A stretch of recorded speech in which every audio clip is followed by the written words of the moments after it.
discussion on NEET 2024। आप सभी का बायोज यूनिवर्सिटी प्लेटफॉर्म पे स्वागत है और मैं वार्म वेलकम करती हूँ।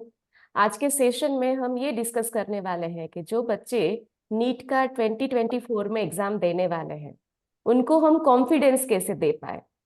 पूरा साल तो नहीं बोल सकते, 2 साल। काफी बच्चे ड्रॉपर बच्चे भी होंगे जो री नीट अपीयर कर रहे हैं, तो उनके लिए 3 साल, मोर देन दैट भी। ओके, सो सारे 3-4 साल, 2 साल सबने बायोलॉजी तो अच्छे से पढ़ी, हमने पढ़ाई, ठीक है।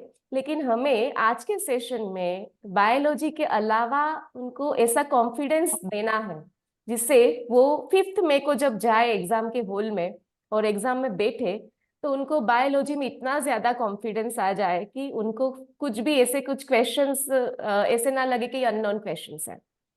ओके, और ये मैं भी मानती हूँ और आप सब भी मानते होंगे कि कोई भी एग्जाम जो होते हैं ना उसके अंदर जो कॉन्फिडेंस है ना वो 70% रोल सिर्फ कॉन्फिडेंस का होता है। सो आज हम सब फैकल्टीज ये ट्राई करेंगे कि जो भी बच्चे ये नीट की एग्जाम देने वाले हैं, इस टाइम का नीट टोटली डिफरेंट है। आप एग्री होंगे इसके अंदर 2024 का जो नीट है थोड़ा सा डिफरेंट है। आज तक नहीं हुआ ऐसा भी एग्जाम हो सकता है, लाइक रिड्यूस सिलेबस का ये फर्स्ट टाइम हो रहा है। हो सकता है क्वेश्चंस के टाइप और क्वेश्चन का वेटेज चेंज आए, काफी सारी पॉसिबिलिटीज है। तो आपकी ओर से आप क्या मानते हो कि कौन कौन सी चेंजेस आएंगे या फिर क्या होगा, मीन्स एग्जाम में क्या केयर करने से बच्चे हैं वो ज्यादा कॉन्फिडेंटली अपीयर हो पाएंगे, ये सब हमें डिस्कस करनी है। सो फर्स्ट ऑफ ऑल मैं चाहूंगी सब अपना अपना इंट्रोडक्शन दे, जिससे बच्चों को पता चले कि ये जो सर है वो अभी क्या कर रहे हो, कितने साल से पढ़ा रहे हैं, तो उनको भी आप पे लाइक उनको भी ऐसा हो कि नहीं ये सर बोल रहे हैं तो डेफिनेटली ये होगा ही। सब first of all Joy sir, please give me some brief introduction about you. Hello, am I audible? Yes sir. Okay, so I will start. नमस्कार सब मेरे फेलो स्टूडेंट्स और मेरे फेलो टीचर्स। आज हम बहुत इंपॉर्टेंट टॉपिक्स के बारे में बात करेंगे और मैं अपने फेलो टीचर्स जो एक्सपीरियंस है उनसे भी आज सीखना चाहूँगा। मेरा बेसिक इंट्रो है कि मेरा नाम जॉय पंचाल है। I have completed my graduation and post graduation in zoology and basically I am a teacher of zoology since last 2 years in my local institute for NEET. I was also selected for Edu Reform program, which was a student exchange program. So I basically went there to teach biology as a subject in another country. And I look forward to today's discussion with everyone. Thanks a lot sir, आप अपने time दे के आपने यहाँ पे बायोज university platform पे आप discussion में participate कर रहे हो। For that I am very much thankful to you. Now next is the Charu ma'am. Please Charu ma'am, brief introduction about you. Thank you, Hiral ma'am, for inviting me for this discussion. My name is Charusmita, and I'm a zoology. I have my master's in zoology, and I have been teaching that for the medical aspirants since almost 2000, from the year 2000. So it's quite a long, long time. So I think I'm quite ancient over here. And बहुत तरह का exam का variation देखा and तो वो और अभी भी और देखेंगे इस साल। तो वो एक अच्छा एस्पेक्ट है, मतलब दैट एज अ टीचर हमें भी सीखने को मिलता है चेंजेस को देखकर। एंड नीट जब से होना शुरू हुआ है तो 2018 का AIR 1 मेरी पढ़ाई स्टूडेंट को मिला, तो that is something a feather in my cap. Or so I'm looking forward to this discussion today, no doubt about it. And thank you once again to all my fellow colleagues, and welcome to the students as well who will be watching this show.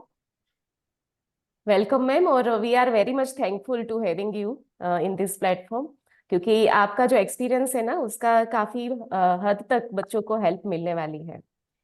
Next is Manish Shankar ji. Manish sir, please give me some introduction about you. Thank you ma'am. मैंने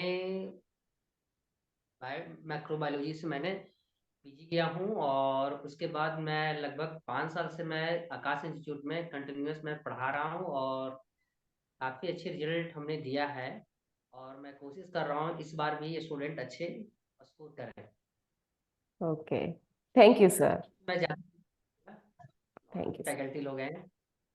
okay, thank you sir. Next is science sir. Science sir, अपने बारे में बताइए।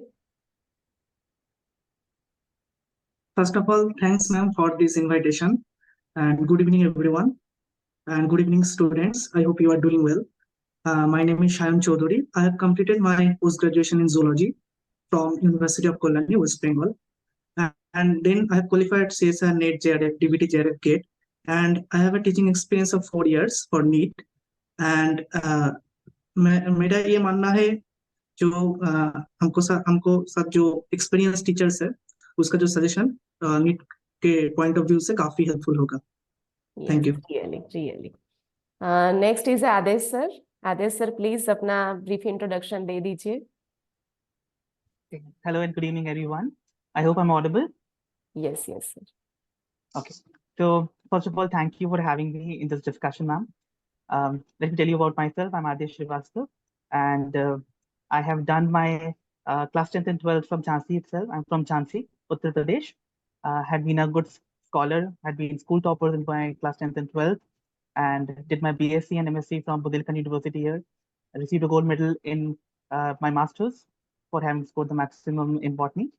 And I have been teaching since I was doing my bachelor's. So bachelor's के time से I was teaching my students, then got an opportunity during my master's to mentor some students here in a local institute.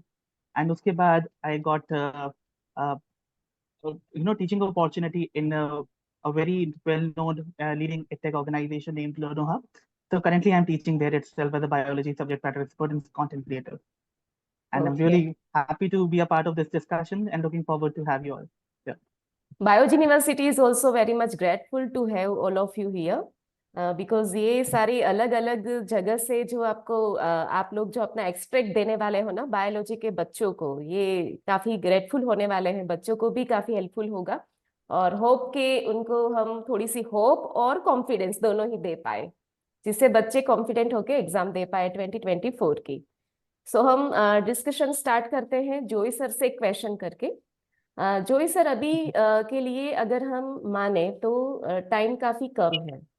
बच्चे वैसे 2 साल से exam दे ही रहे, means exam की preparation कर ही रहे, लेकिन अभी जो टाइम कम है उसमें अभी और क्या ये कर सकते हैं? लाइक ऐसी कौन सी स्ट्रेटेजी से ये लास्ट लास्ट जो प्रिपरेशन है उसमें आप कौन सी स्ट्रेटेजीज स्पेसिफिकली बायोलॉजी सब्जेक्ट के लिए आप क्या अपना स्ट्रेटेजी दे सकते हो? लाइक अभी के लिए अगर बच्चे ये प्रिपरेशन इस तरीके से कर लेंगे तो अच्छे से एग्जाम उनका हो पाएगा और क्रैक कर पाएंगे बच्चे। तो मेरा एक सजेशन है कि हम प्रिडिक्ट तो नहीं कर पाएंगे कि इस बार के नीट में एग्जैक्टली क्या पूछने वाले हैं, पर हम प्रीवियस ईयर क्वेश्चन पेपर को सॉल्व करके हमारे स्ट्रेंथ और वीकनेस जान सकते हैं कि कौन से टॉपिक में हमारा स्ट्रेंथ है और कौन से टॉपिक में हमारा वीकनेस है। तो हम उस पे काम करके अच्छा एक स्कोर ला सकते हैं। तो ये एक बेसिक टेक्निक है, सब स्टूडेंट फॉलो कर सकते हैं, क्योंकि क्वेश्चन पेपर तो हमें मिल जाएंगे आराम से। उसकी वजह से वो सेल्फ एनालिसिस कर पाएंगे कि हाँ ये टॉपिक में मेरे मार्क्स कम आ रहे हैं रिपीटेडली, तो मैं इसको जाके पढूं तो क्या वो कॉन्सेप्ट मेरा क्लियर हो जाए। तो ये एक सजेशन है मेरा। ओके, चारू मैम, आप क्या सोचते हो पीवाईक्यू के अलावा और क्या टेक्निक हो सकती है जिससे बच्चे जो लास्ट क्लास की प्रिपरेशन है वो अच्छे से कर पाए, स्पेसिफिकली इन बायोलॉजी? यस, देखिए पीवाईक्यूज की प्रैक्टिस तो बहुत इम्पोर्टेंट है अनडाउटेडली।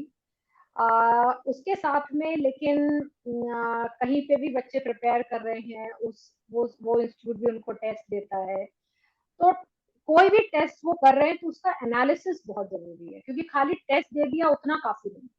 और बायो में हमारा मानना ये है कि बायो में कोई कैलकुलेशन तो नहीं होती फिजिक्स केमिस्ट्री की तरह, लेकिन लैंग्वेज बड़ी इंपॉर्टेंट होती है। लैंग्वेज का हेर फेर है, कहाँ पे नॉट डाल दिया, कहाँ पे नॉट हटा दिया।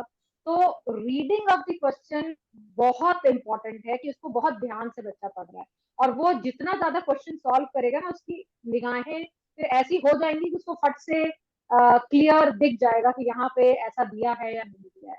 और दूसरी एक इम्पॉर्टेंट बात कि बायो का हर क्वेश्चन ऐसे कि 1 question is equivalent to 4 question, कि आपने क्वेश्चन पढ़ा, ऑप्शन 4 देखे, आंसर दे दिया, आंसर वो सही भी है, let it fine, but see the rest of the 3 options also, कि वो आंसर क्यों नहीं है या उनमें क्या गलती है, क्योंकि वो एक अलग क्वेश्चन बन सकते हैं।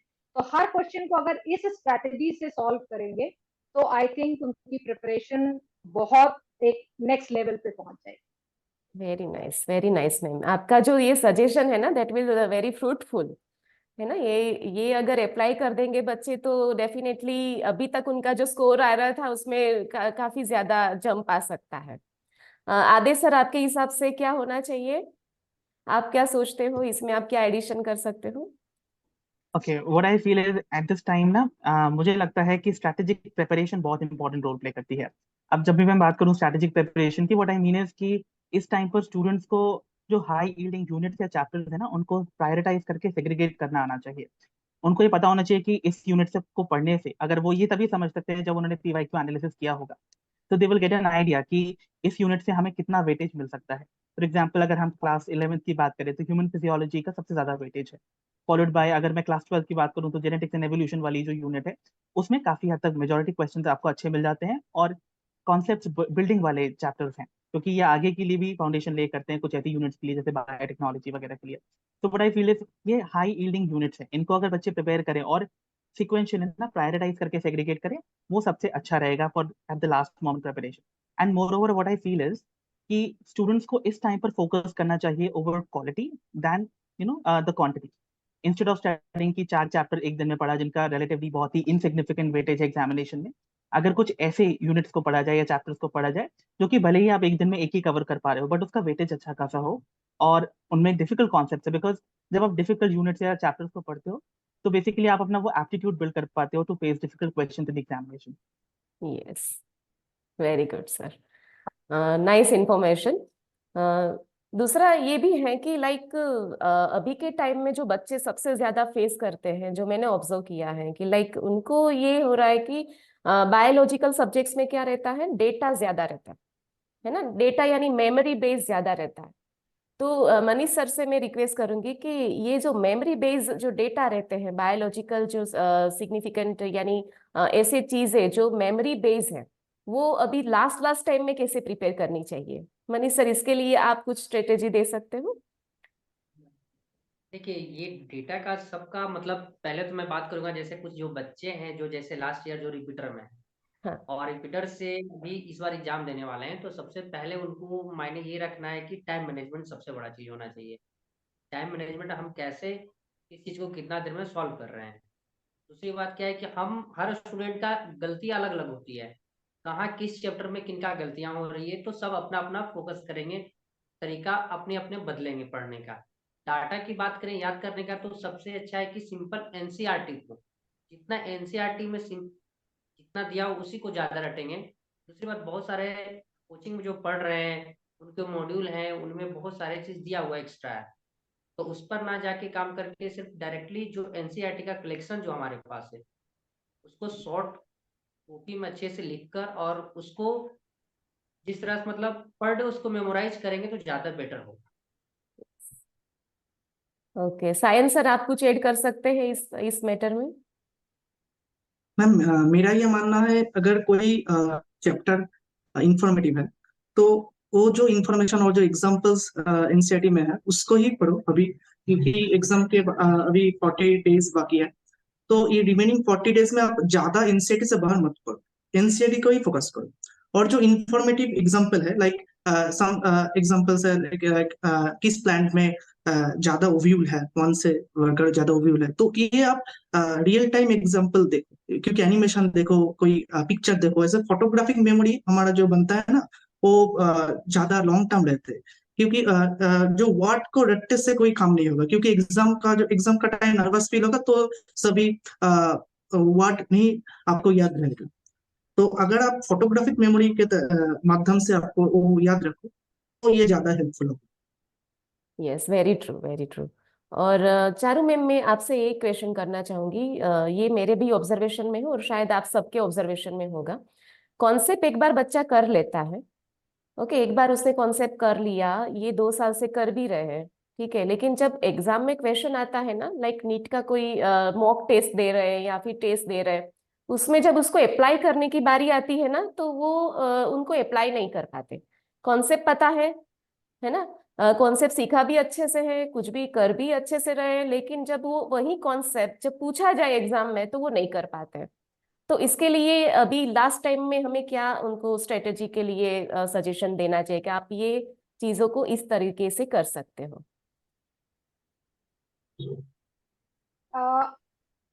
एक होता है कि कॉन्सेप्ट उन्होंने अगर समझ लिया है तो क्वेश्चन में उसको अप्लाई करना मुश्किल होना नहीं चाहिए। रादर यहाँ पे अपनी प्रैक्टिस के टाइम पे वो रिवर्स कर सकते हैं, है ना, कि फ्रेम द क्वेश्चन। ये एक तरह की एक्सरसाइज इवन क्लास में टीचर्स भी ले सकते हैं कि भाई ये कॉन्सेप्ट है, आप इससे क्वेश्चन बनाओ।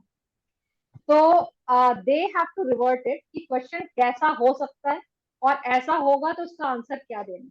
और आजकल जैसे वो स्टेटमेंट वाले क्वेश्चन हैं, गलती उनमें हो रही है, डायरेक्ट क्वेश्चन में यस, तो गलती नहीं हो रही है बच्चों से, लेकिन स्टेटमेंट वाला question it is like assertion reason question, जो आपका कॉन्सेप्ट को बहुत ही क्लैरिटी से चेक करता है। क्योंकि अगर बहुत क्लैरिटी नहीं है, 100% क्लैरिटी नहीं है, तब तक वो सही नहीं होगा।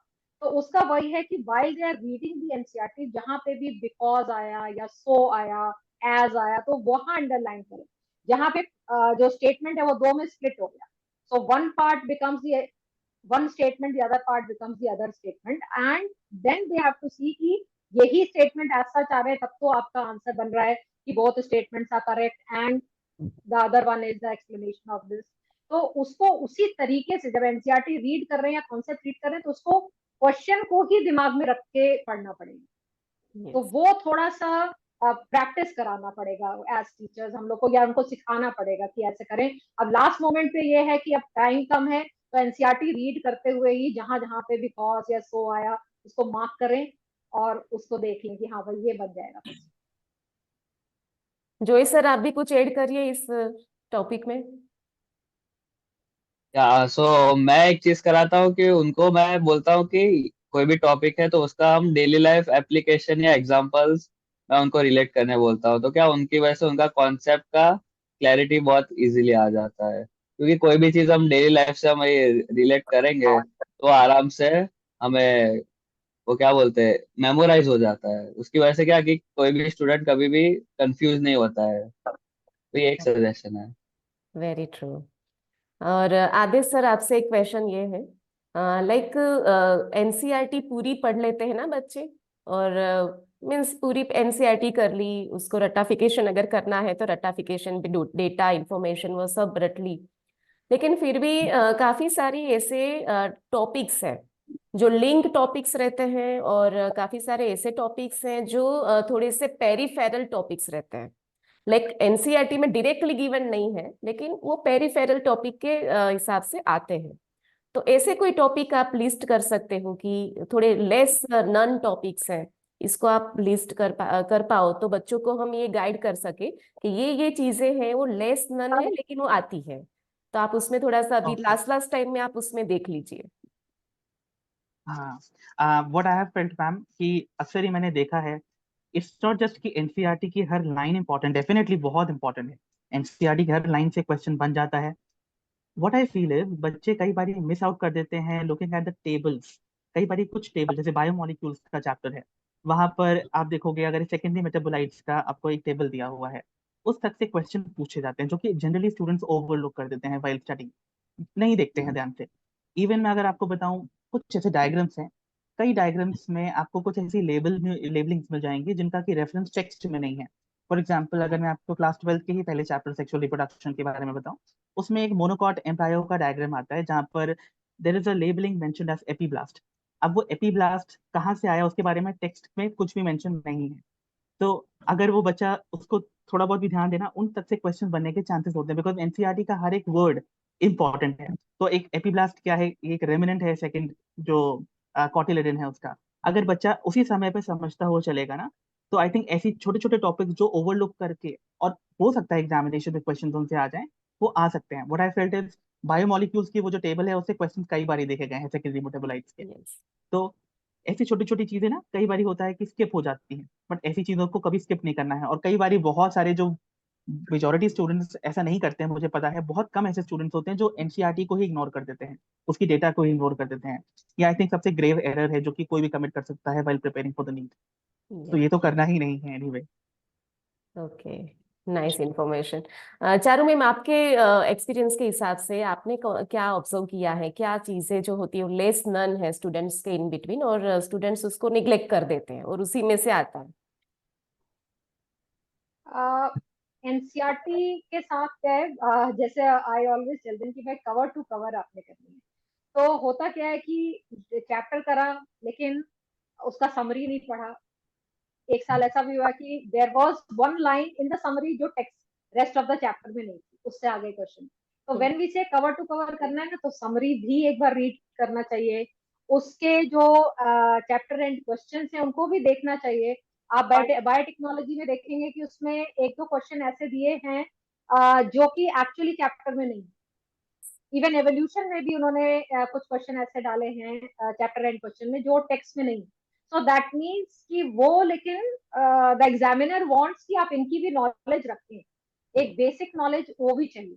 फिर उसके अलावा एनसीईआरटी के साथ जो एक हेल्प बुक है एग्जाम्पलर, जिसमें चैप्टर के क्वेश्चन हैं, वो उसको भी निग्लेक्ट नहीं करना चाहिए। और उसमें बहुत ही ज्यादा क्वेश्चन नहीं है, very few question are there but very good question. So that is, तो जब प्रिपरेशन की बात करें तो कंप्लीट प्रिपरेशन तभी होगी जब उन्होंने एनसीईआरटी को इस तरीके से किया कि उसका summary, back and questions and exemplar किसी को नहीं छोड़ा है। Yes, very true, very true. और बच्चे क्या करते हैं, लाइक मटेरियल ढूंढते रहते हैं कि ये स्टडी मटेरियल में कर लूँ, ये कर लूँ, लेकिन एनसीईआरटी नहीं करती अच्छे से। डायग्राम के नीचे जो डिस्क्रिप्शन देते हैं उसमें से भी काफी बार जो पूरी टेक्स्ट बुक में कहीं पे भी नहीं होते, डायग्राम के डिस्क्रिप्शन में क्वेश्चन बनते हैं, वो भी निग्लेक्ट कर देते हैं। समरी में से क्वेश्चन बनते हैं। साइंटिफिक जो आगे जो साइंटिस्ट का यूनिट के स्टार्टिंग में साइंटिस्ट का जो इंट्रोडक्शन दिया है उसी में से भी क्वेश्चंस आते हैं, है ना। तो ऐसी काफी सारी चीजें हैं जो निग्लेक्ट करते हैं। तो आपका ये जो वैल्यूएबल सजेशन है उससे बच्चों को पता चलेगा कि एनसीईआरटी को रखो, बाकी का सारा सब छोड़ो। अभी लास्ट टाइम में कुछ सब करने की जरूरत नहीं, सिर्फ एनसीईआरटी पकड़ के रखो बस। सायंस सर, आपसे एक बात पूछना चाहूंगी मैं। लाइक अभी जो बच्चे हैं ना, एग्जाम जैसे नजदीक आती है ना, तो उनको लगता है कि ये टॉपिक नया कर लूं, अभी तक नहीं किया, 2 साल तक नहीं किया, है ना। और अभी उनको लग रहा है कि चलो ये टॉपिक नया सीख लूं, इसमें कुछ नया दिया हुआ है, ज्यादा दिया है, चलो इसमें से पढ़ लूं। ये भी है, और साथ साथ में उसकी मेंटालिटी ये भी है कि मैं मॉक टेस्ट दे दूं। और हम तो अभी बायोलॉजी की बात कर रहे हैं, बच्चों के लिए तो 3 सब्जेक्ट है ना। तो ये सारी चीजें कैसे बैलेंस की जाए, रिवीजन किया जाए या फिर नया टॉपिक सीखा जाए, मॉक टेस्ट दी जाए, और तीनों सब्जेक्ट में कैसे बैलेंस किया जाए बायोलॉजी के साथ में? हाँ मैम, मेरा ये मानना है अभी आपको एक साइंटिफिक रूटीन बनाना होगा पहले, जिसमें आपका जो चैप्टर्स है उसको आप डिवाइड कर सकते हो according to which chapter is conceptual, which chapter is informative. आपको सिर्फ याद रखना होगा विच चैप्टर। तो आपको ऐसा एक साइंटिफिक रूटीन बनाना होगा जिसमें आपका एक प्रिपरेटरी फेज होगा, आपका प्रिपरेशन, कोई रिवीजन, जो चैप्टर है उसको आप रिवाइज करेंगे। और कुछ टाइम आप अपना जो रूटीन है उसमें रखो कि जो नया टॉपिक है जिसको आपको पढ़ा नहीं प्रीवियसली, वो आप पढ़ सकते हो, मगर वो टाइम थोड़ा, ओके। और एक टाइम रखो आप मॉक टेस्ट के लिए, और mock test analysis is also very important. So ऐसा आप एक साइंटिफिक रूटीन बना सकते हो। Yes, very true. Manish sir, आप भी रखें अपना पॉइंट ऑफ व्यू इस पॉइंट में। मैम इसमें तो ज्यादातर बच्चों को मतलब ऐसे तो एनसीईआरटी को मतलब ऐसा नहीं कि एक बार हमने पढ़ लिया और उसको मैं छोड़ दिया, उसको यस, एनसीईआरटी को बार बार देखना है। और जब मॉक टेस्ट देते हैं तो उस पर जो क्वेश्चंस गलती हो रहे हैं उसके बाद उस टॉपिक को फिर से रीएवैल्यूएट करना है ताकि दोबारा फिर से गलतियां ना करें। बहुत बार बच्चे क्या कर रहे हैं कि मॉक टेस्ट तो दे रहे हैं, फिर उसके बाद वो आंसर देख ले रहे हैं और फिर 2 से 3 बार फिर नेक्स्ट क्वेश्चन सेम मिल रहा है तो फिर गलती हो रही है। तो यस, जहां गलतियां बच्चे कर रहे हैं मतलब क्वेश्चंस में, उसको एक बार गो थ्रू द टॉपिक बच्चे को जाना अच्छा रहेगा। ओके, सो आपके पॉइंट ऑफ व्यू से नया टॉपिक अभी पढ़ना चाहिए या नहीं पढ़ना चाहिए, और रिवीजन में ही ध्यान देना चाहिए, या फिर नया टॉपिक सीख सकते हैं, सीखेंगे तो उसका माइंड जो है वो डाइवर्ट होगा, या फिर क्या आपका क्या पॉइंट ऑफ व्यू है इसके लिए? नया टॉपिक तो पढ़ने के लिए उनकी एक स्पेशल टाइम बना लेना चाहिए कि मुझे 1 घंटा अगर मेरे पास बच रहा है, उस 1 घंटे में मैं जो नया टॉपिक मैंने नहीं पढ़ा उसको कवर करना है। दूसरी बात, वो नया टॉपिक का वेटेज कितना है। यस। अगर वेटेज ज्यादा है तो हम कोशिश करेंगे उसको पढ़ने का, अगर वेटेज काफी कम है उसको तो इग्नोर कर सकते हैं, पर अगर टाइम मिल रहा तो करेंगे, अगर टाइम नहीं मिल रहा है पर हमारा जो मेन चांस क्वेश्चन बन रहे हैं वो क्लियर नहीं है तो पहले उसको फोकस करेंगे। Okay, very nice. Aditya sir, ये वेटेज की जो बात चल रही है ना, लाइक सभी ने वेटेज की बात की, आपने भी वेटेज की बात की, लेकिन आपको क्या लगता है weightage every year exactly follow होता है? लाइक कोई यूनिट है तो उसमें से इतने इक्वेशन आएंगे, और इस बार क्या लग रहा है आपको? अभी आप पीवाईक्यू की भी अगर बात करें हम लोग, तो हम ये डेफिनेटली नहीं बोल सकते इस बार के लिए कि ये यूनिट में अब तक इतने क्वेश्चंस आते हैं तो इस बार इतने क्वेश्चंस आएंगे, है ना? तो आपका क्या पॉइंट ऑफ व्यू है, वेटेज कैसे डिसाइड किया जाए? ये बच्चे, ये जो बैच है ना, उसको वेटेज डिसाइड करने में भी दिक्कतें आ रही होंगी, इवन टीचर्स को भी आ रही है। एग्जैक्टली, क्योंकि कुछ चैप्टर्स डेफिनेटली डिलीट हो चुके हैं from the syllabus, yes. But ऐसा देखा गया, हम नॉर्मली एक्सपेक्ट कर सकते हैं, बिकॉज व्हाट वी कैन, मतलब ऐसा हम रियलाइज कर सकते हैं कि पहले के जैसे पेपर्स आए हैं उनसे कुछ हद तक रिलेटिव आप एक इंक्लिनेशन देख सकते हो आने वाले पेपर का भी।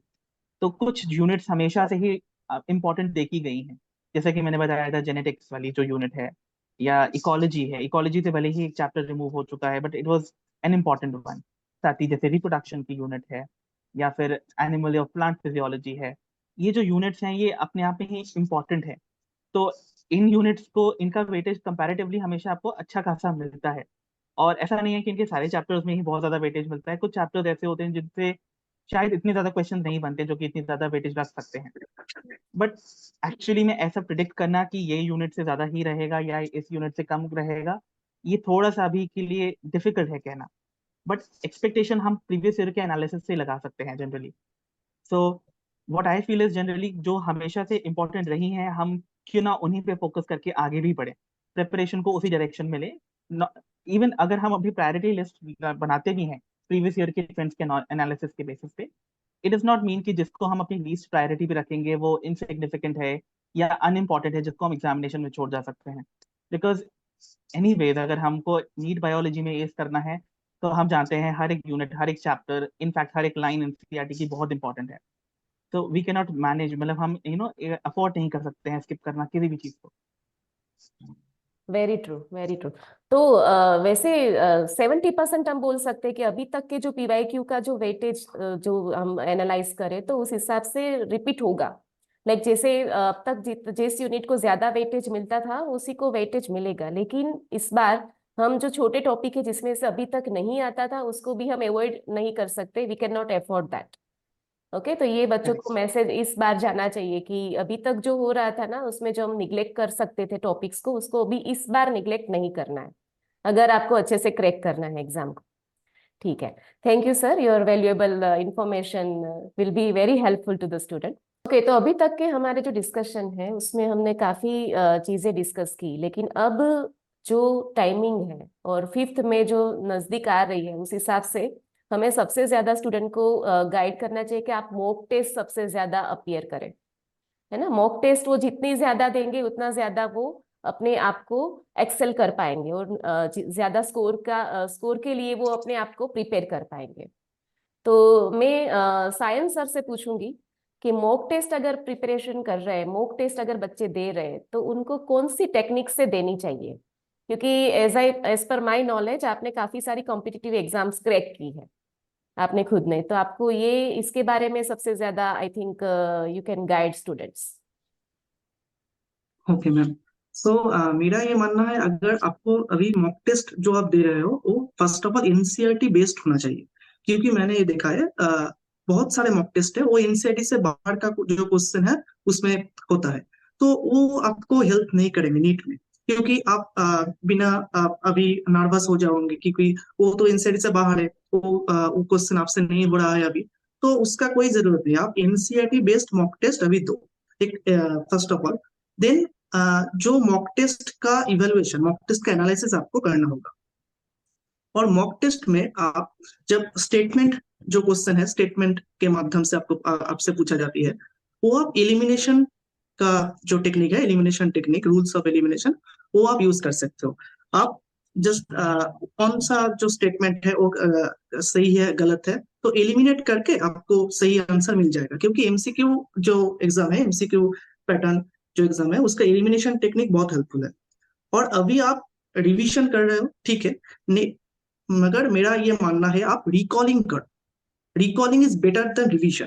क्योंकि आप जब रिवीजन करोगे ना, आपको ये होगा कि आपका जो टॉपिक है वो आपसे हो जाएगा एग्जाम में। क्योंकि मगर आप जब एग्जाम आते हैं तो आप ये देखते हो कि वो टॉपिक आपको याद नहीं रहेगा। तो recalling is far better than revision. आप रिकॉलिंग करो, रिकॉलिंग से आपको अभी पता चल जाएगा वो टॉपिक आपको याद है कि नहीं है। तो अब यही मेरा सजेशन है। Okay, thank you sir.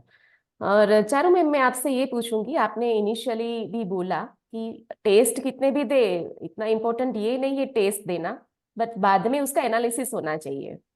तो आप इसमें कुछ सजेशन दे सकते हैं कि लाइक एनालिसिस कैसे किया जाए और एनालिसिस करने के बाद क्या किया जाए बच्चों को? यस, अब देखिए, सारे बच्चे जैसे जानते हैं ना, सब कुछ ना कुछ गेम्स खेलते हैं, कंप्यूटर गेम्स खेलते हैं। तो आप एक स्टेज पे फेल होते हो, तो गेम क्या कहता है, बैक टू स्टेज वन, वहां से फिर शुरू करो, ठीक है ना। तो आप जो टॉपिक का आपको क्वेश्चन गलत हुआ, ये नहीं कि उसका मतलब कि पूरा चैप्टर हमें रीड करना है, क्योंकि उतना तो टाइम नहीं है ना। हम्म। बाकी आपको आता है तो उस पर क्यों टाइम वेस्ट करना। तो आप खाली उस वाले कॉन्सेप्ट को जो आपको गलत हुआ है, और वो अगर पढ़ने पे भी नहीं समझ आ रहा है कि भाई ये क्यों मेरा गलत हो रहा है, मेरे को तो सही लग रहा है, तो वहां पे अपने जो टीचर्स हैं उनसे certainly seek clarification from them, क्योंकि वो एक बार समझा देंगे तो वो बिल्कुल दिमाग में बैठ जाएगा, ये तो पक्की बात है। एंड आई थिंक सारे टीचर्स इसके लिए अवेलेबल होते हैं बच्चों के पास, और वो हमेशा they are ready to help. So take the guidance from your teacher. और तो ये जो एनालिसिस के साथ साथ आप उसको करेक्ट करते जाएं। और बहुत बार बहुत से बच्चों को मैंने देखा है, बहुत अच्छा भी उनका ये होता है कि जो उनका नोट्स हैं या एनसीईआरटी है, वो उसी में स्टिकेट नोट्स लगा लेते हैं, है ना, येलो कलर का वो नोट पे उस पे लिख लिया कि हाँ ये वाला पॉइंट है, और उसको वहीं चिपका लिया, ताकि नेक्स्ट टाइम जैसे ही वो उसको गो थ्रू करे, रिवाइज करे, उनका इमीडिएट पॉइंट उस पे जाएगा, अच्छा हाँ ये वाली चीज भी थी। सो दैट वो ही सेम क्वेश्चन, जैसे कहते हैं ना, एक बार गलती करना कोई बात नहीं, किसी से भी हो सकती है, लेकिन उसी गलती को रिपीट करना वो बहुत गलत है। यस। राइट, तो वो नहीं होना चाहिए। ओके, सो इसलिए ही एनालिसिस मेजर प्ले करता है कि लाइक एनालिसिस आपने कर लिया है तो that is like net practice of cricket. जैसे क्रिकेट हम खेल रहे हैं तो आगे नेट प्रैक्टिस क्रिकेटर्स करते हैं, ऐसे ही ये मॉक टेस्ट भी एक टाइप का ये नेट प्रैक्टिस है। अगर बार बार रिपीट, आपने जैसे बोला कि गलती एक बार तो होती ही है, हर एक इंसान से होती है, लेकिन वो रिपीट नहीं होना चाहिए, ये गलती दूसरी बार ना हो, ये इसमें क्या करना है। दूसरी आप सबसे मैं बात करना चाहूंगी कि अभी के लिए अगर जो स्टूडेंट जो है उसके पॉइंट ऑफ व्यू से अगर देखें, उसके फेस से हम देखें, उसकी जगह अपने आप को रख के अगर देखें, तो सबसे ज्यादा एंजाइटी फील होगा, है ना। उनको फील हो रहा है कि लाइक कितने सारे रिलेटिव जिसको बायोलॉजी का बी भी नहीं पता, वो भी उनको सजेशंस देते रहते हैं कि ये करना, एग्जाम में ये करना। फिजिक्स नहीं पता, वो फिजिक्स की देते रहते हैं। तो बच्चे है ना, वो काफी ज्यादा बोम्बार्टमेंट हो रहे हैं उसको, है ना। और अपने आप को ऐसा फील कर रहे हैं जैसे कितनी बड़ी कोई बैटल में वो पार्टिसिपेट करेंगे, जिंदा बचेंगे या नहीं बचेंगे, ऐसा एंजाइटी उनको फील हो रहा है। तो इस टाइम में उन लोगों को क्या ऐसा करना चाहिए जिससे उसको एंजाइटी फील ना हो? तो सबसे पहले मैं जोई सर से थोड़ा सा पॉइंट ऑफ व्यू मांगूंगी कि ये इसमें आप क्या सजेशन करोगे कि बच्चे एंजाइटी जो फील कर रहे हैं उनको क्या करना चाहिए? एंजाइटी के लिए एक बहुत सिंपल सॉल्यूशन है कि सब स्टूडेंट्स मेडिटेशन कर सकते हैं, बहुत लंबा नहीं। For 5 minutes basic meditation will help them clear their mind. क्योंकि पूरी दुनिया तो आपको बोलेगी कि ये पढ़ना है वो पढ़ना है, बट जब आप आराम से ध्यान करोगे तो आपका फोकस भी बढ़ेगा और वो पूरे दिन के लिए आपका टोन सेट कर देगा कि पूरे दिन में हमें कितना पढ़ना है और क्या गोल सेट करना है हमें। सो मेडिटेशन एक बहुत इफेक्टिव टेक्निक है कि एंग्जाइटी आराम से कंट्रोल होगी और कॉन्फिडेंस भी बिल्ड होता है हमारा। ओके, मनीष सर, आपका पॉइंट ऑफ व्यू क्या है? मेडिटेशन के अलावा और क्या कर सकते हैं एंजाइटी को कंट्रोल, और टाइम मैनेजमेंट भी करना है साथ साथ में, तो ये बच्चे क्या कर सकते हैं अभी के लिए?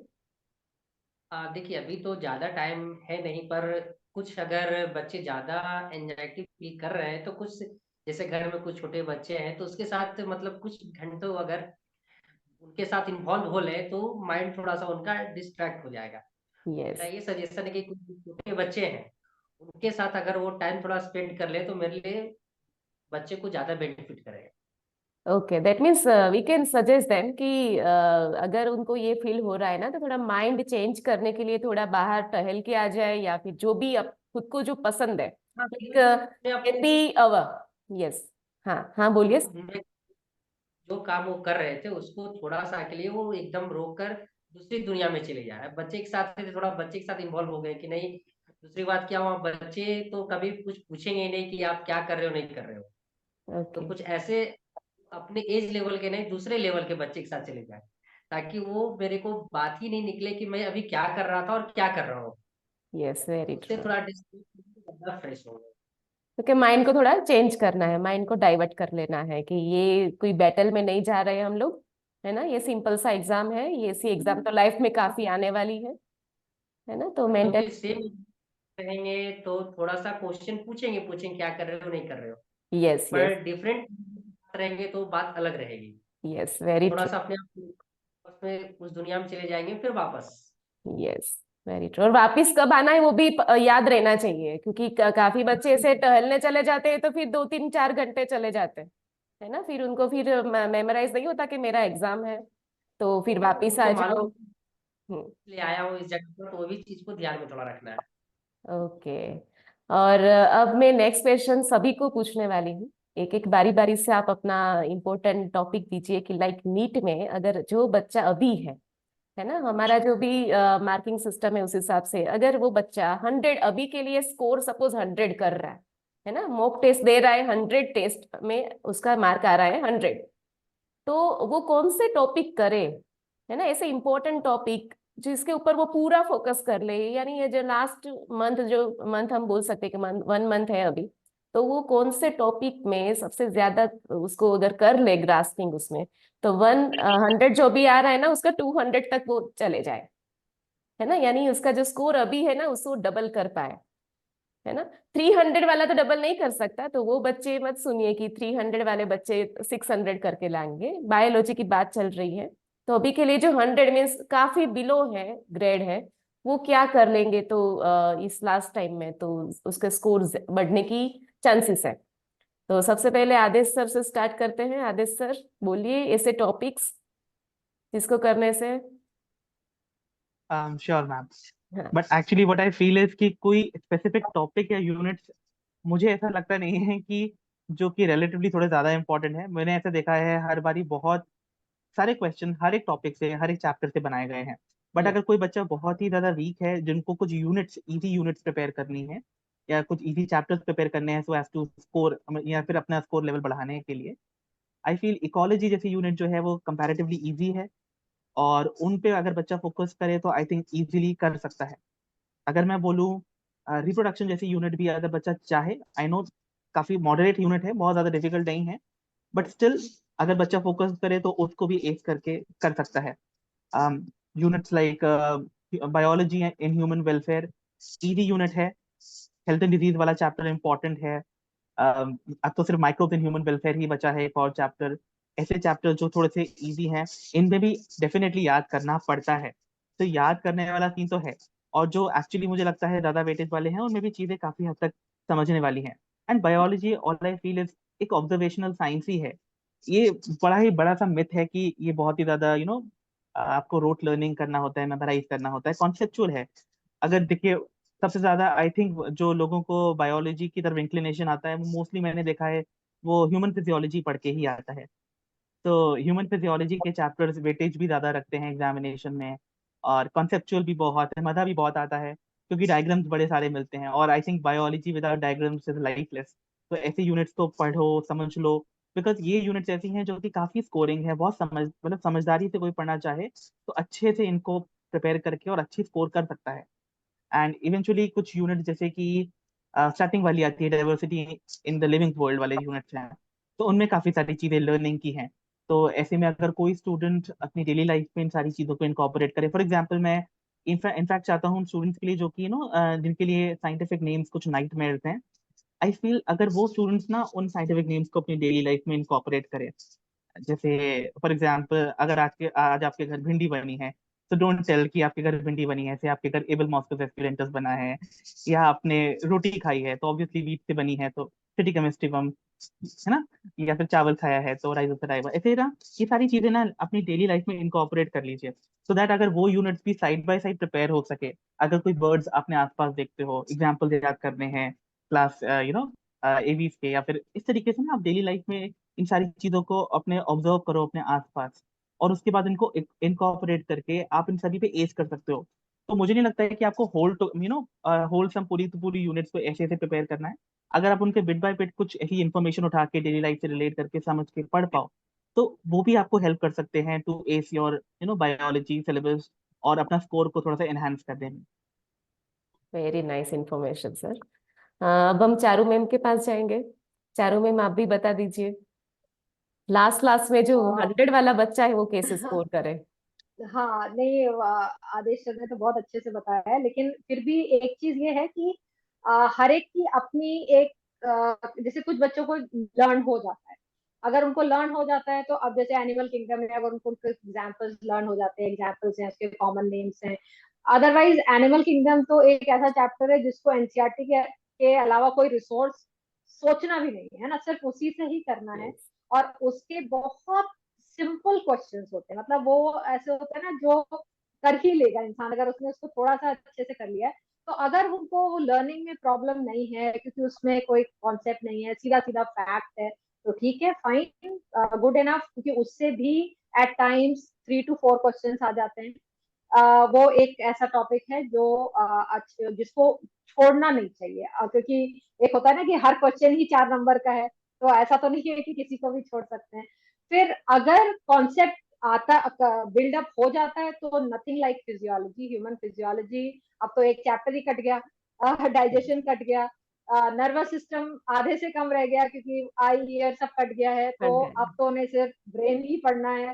तो अब वो इजी हो गया ना, इन अ वे इजी हो गया, तो उसमें से अब कितना चीज पूछी जा सकती है। तो आई थिंक वो अब खाली ब्रेन का स्ट्रक्चर पढ़ना है तो क्या बिकम मोर फैक्ट नाउ।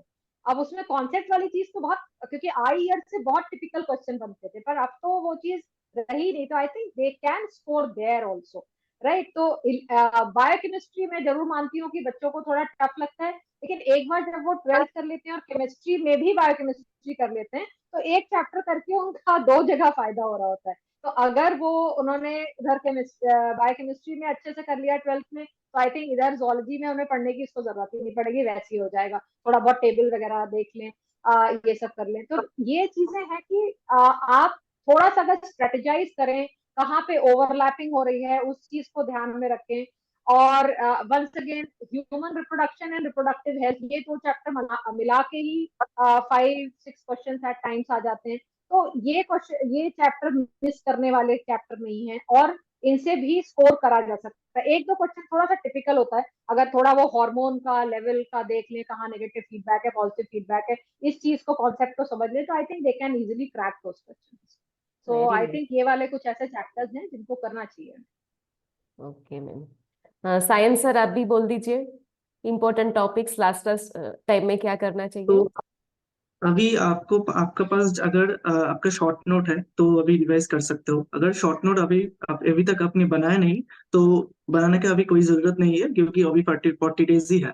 तो आप एक काम कर सकते हो, अगर एनसीईआरटी का लाइन, मैंने देखा बच्चों को हमेशा एनसीईआरटी का लाइन बहुत टफ लगता है, तो आप एक काम कर सकते हो, कुछ बुक्स है जिसके पहले एनसीईआरटी का जो ब्रीफ है वो इजी वे में है, तो आप वो एनसीईआरटी का ब्रीफ अभी पढ़ सकते हो और उसके हिसाब से आप थोड़ा क्यूआईक्यू भी कर सकते हो। तो ये काफी हेल्पफुल होगा आई थिंक। ओके, हाँ जोई सर,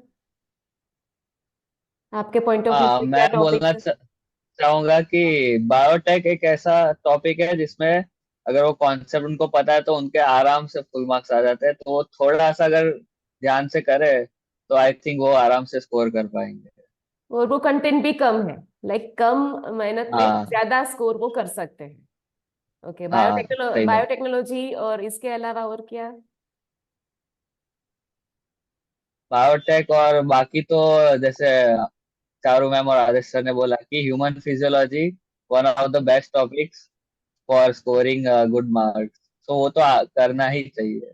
वैसे बच्चे कर भी रहे होंगे, क्योंकि सबसे ज्यादा उनको पूरी एनसीईआरटी में ह्यूमन फिजियोलॉजी ही सबसे ज्यादा पसंद होती है ना। उन लोगों का इंटरेस्ट भी उसमें ही सबसे ज्यादा है कि ह्यूमन फिजियोलॉजी तो वो कर ही लेते हैं, और लेक्चर भी अगर ह्यूमन फिजियोलॉजी के हैं तो वो क्लास में फुल अमाउंट में प्रेजेंट रहते हैं, वहां पे कभी भी बंक नहीं करते वो बच्चे।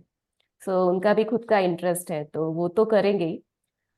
मनीष जी, आप क्या सोच रहे हो, क्या टॉपिक से लास्ट लास्ट टाइम में क्या करना चाहिए बच्चों को?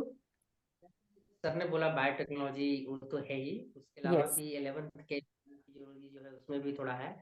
तो मेरा ये सजेशन रहेगा कि जो बच्चे मतलब बहुत सारा कुछ टॉपिक ऐसे पढ़ रहे हैं पर समझ में नहीं आ रहा है, कुछ फैकल्टी से भी समझ नहीं पा रहे हैं, तो ये मेरा रहेगा कि वो अपने कलीग्स जो अच्छे स्कोर कर रहे हैं उनसे वो कोशिश करें कि आप मुझे समझाओ इस चीज को। क्योंकि अक्सर देखा गया है कि कुछ कलीग्स ऐसे होते हैं कि मतलब और बच्चे होते हैं कि टीचर से नहीं सीख पाते पर दोस्त अगर उन्हें बताएं तो जल्दी समझ पाते हैं। यस। तो मेरा ये रहेगा कि अगर टॉपिक वो बार बार पढ़ रहे हैं और समझ नहीं पा रहे हैं तो जो उनके जो बैच में काफी अच्छा स्कोर कर रहे हैं उनसे एक बार डिस्कस कर लें कि मेरे को यहाँ प्रॉब्लम और मेरे को आप थोड़ा सा बताओ।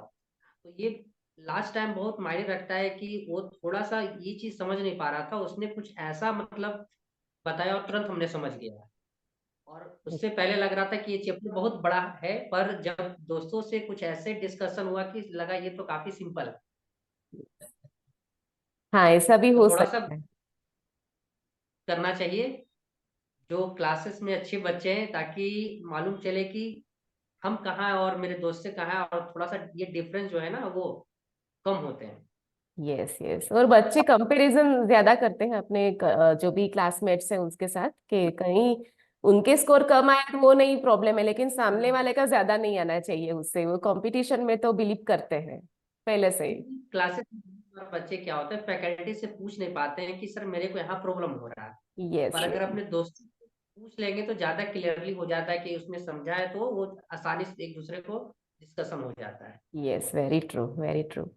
सो ऑलमोस्ट हमने सारी जो डिस्कशन हमने सोची थी वो सारी डिस्कशन हमने कंप्लीट कर ली है। और इसके अलावा आप सब जो एक्सपर्ट्स हैं बायोलॉजी में, तो इसके अलावा आपके दिमाग में अगर कोई ऐसी चीजें हैं जो बच्चों को हम अभी डिलीवर करें तो उनका जो रिजल्ट है और उनका जो कॉन्फिडेंस है वो बढ़ा पाए, तो ऐसे कोई टॉपिक अगर आप अभी डिस्कस करना चाहिए तो बोल सकते हैं। जोई सर, अभी कुछ आप और कुछ सजेशंस देना चाहोगे? लास्ट में तो यही सजेशन है कि डरो मत और हिम्मत रखो, क्योंकि कॉन्फिडेंस होगा और खुद पे विश्वास होगा तो एग्जाम हो जाएगी।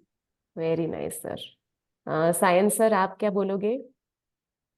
मैम मैं तो यही बोलूंगा, लास्ट 40 डेज में आप डिस्ट्रक्शन को रिड्यूस करो, क्योंकि सोशल मीडिया में बहुत डिस्ट्रक्शन है, तो उसको रिड्यूस करना होगा। और दूसरा ये बात, आप ये बिलीव करो कि आपका जो एग्जाम क्वेश्चन है वो एनसीईआरटी से ही आएगा। बहुत सारे बच्चों को यही परेशान रहता है कि अगर एनसीईआरटी से नहीं आया तो एनसीईआरटी से बाहर आया, तो एनसीईआरटी से ही आएगा। आप एनसीईआरटी को शांत में रिवाइज करो। Okay sir. हाँ Charu ma'am. Yes, apart from कि रिवाइज कर रहे हैं सब कुछ है, एक पॉजिटिव एटीट्यूड मेंटेन रखना ये बहुत जरूरी है। रोज अपने आप को एक पॉजिटिव एफर्मेशन दें, yes I can do it. I think as biologist हम लोग जानते हैं, ये लुई पास्चर कहा करते थे, I if I think I can I will. So उस वो मैं बिल्कुल मानती हूँ कि एक दिमाग में अगर ये चीज बैठा ली कि I I am able to do it, I will do it. और दूसरा है कि कंसिस्टेंसी, कंसिस्टेंसी बहुत इंपॉर्टेंट है। अब वो मॉक टेस्ट है, दे रहे हैं, अपना एक रिवीजन का स्केड्यूल है, तो उसको जो स्केड्यूल बनाया है उसके लिए इतनी इंटेग्रिटी होनी चाहिए कि उसको फॉलो कर रहे वेरी गुड। हैं। And of course and then I wish them all good luck for the exam. Thank you ma'am. Aadesh sir, आप अपना सजेशन दे दीजिए। Sure ma'am. What I feel now is कि अभी इस टाइम पर मुझे भी लगता है स्टूडेंट्स अपनी प्रिपरेशन में डीप डाउन लगे हुए हैं। मैं उनको एक ही चीज कहना चाहूंगा कि उनको हर एक सब्जेक्ट को इक्वली प्रायोरिटाइज करना चाहिए। बिकॉज देखिए, मैंने देखा है बहुत सारे स्टूडेंट्स ना एक ही सब्जेक्ट जो उनका फेवरेट सब्जेक्ट होता है, जनरली पीसीबी स्टूडेंट्स है तो biology being the most favourite, उसके बाद आता है केमिस्ट्री एंड फिजिक्स, जिनमें जनरली वो इतना ज्यादा टेंशन नहीं पे कर पाते, just with the fear of getting demotivated. तो क्योंकि देखिए, मैं यही बोलूंगा कि एक या दो सब्जेक्ट तैयार करने से आपको वो जो आपकी ड्रीम मेडिकल कॉलेज की सीट है आप वो सिक्योर नहीं कर सकते हो। उसके लिए आपको सारे ही सब्जेक्ट्स में इक्वली वेल परफॉर्म करना होगा। और स्पेशली जितने ज्यादा एमसीक्यूज पीवाईक्यूज आप प्रैक्टिस कर सकते हो, जितने ज्यादा मॉक टेस्ट दे सकते हो, बिकॉज मॉक टेस्ट ना केवल आपको इफेक्टिवली टाइम मैनेज करने में हेल्प करता है, स्ट्रेटेजिकली क्वेश्चंस को अटेम्प्ट करने का भी एक आइडिया दे देता है एग्जामिनेशन के लिए। और फ्रीक्वेंटली ऐसे चैप्टर्स को जरूर रिविजिट करना चाहिए बच्चों को, ताकि जिनमें काफी सारी चीजें याद करने वाली हैं या फिर फैक्चुअल चीजें ज्यादा हैं या फिर एग्जाम्पल ज्यादा हैं, ताकि वो कॉन्सेप्ट्स के टच में रहें। एंड आई थिंक एक स्पिरिट ऑफ चैंपियनशिप को एग्जामिनेशन हॉल में उनको लेकर जाना चाहिए।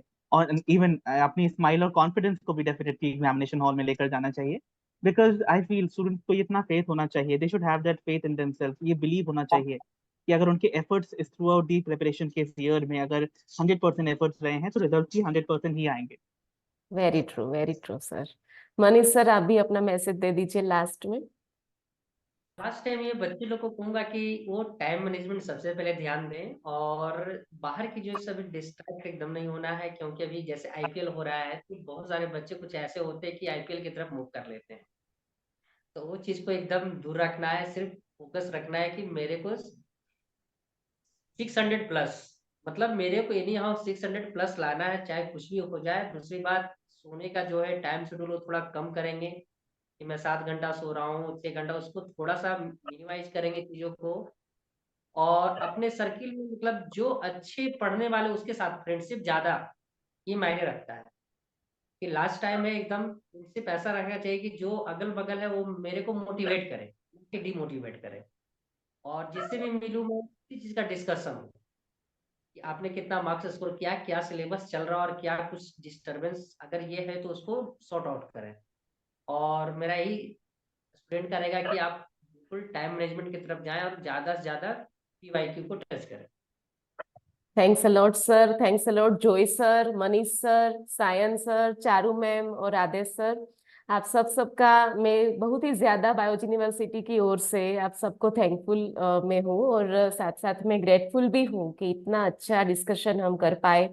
और आई होप के बच्चों को काफी ज्यादा ये यूजफुल होगा और हेल्पफुल भी, और स्कोर कर पाएंगे। और हम एक जो हमारा मोटिव था कि बच्चे कॉन्फिडेंस के साथ एग्जाम हॉल में जाए, तो ये भी हम कर पाएंगे इस हिसाब से। So thanks a lot. आप सब बायोलॉजी यूनिवर्सिटी के प्लेटफॉर्म पे प्रेजेंट रहे, और इसके लिए मैं आप सबका धन्यवाद करती हूँ। और ये जो डिस्कशन थी हमारी, वो अगर हम कर पाए तो वो आप सबकी वजह से कर पाए। आप सबने एग्री हुए, जो मेरी जो विश थी कि बच्चों तक हम पहुंचे और उसको कॉन्फिडेंस में ला सके, तो ये जो हमारा ये पूरा इवेंट है उसके लिए आप सब रिस्पॉन्सिबल हो, है ना। आपकी वजह से ये हो पाया, तो very very much thank you आप सबको। तो हम ये सेशन अभी खत्म करते हैं। Thanks a lot. So student, आपने ये पूरा डिस्कशन सुना होगा, जिसमें हर एक एक्सपर्ट ने अपने ओर से काफी सारे आपको कॉन्फिडेंस मिले, और आप अच्छे से नीट को क्रैक कर पाए उसके लिए गाइड किया।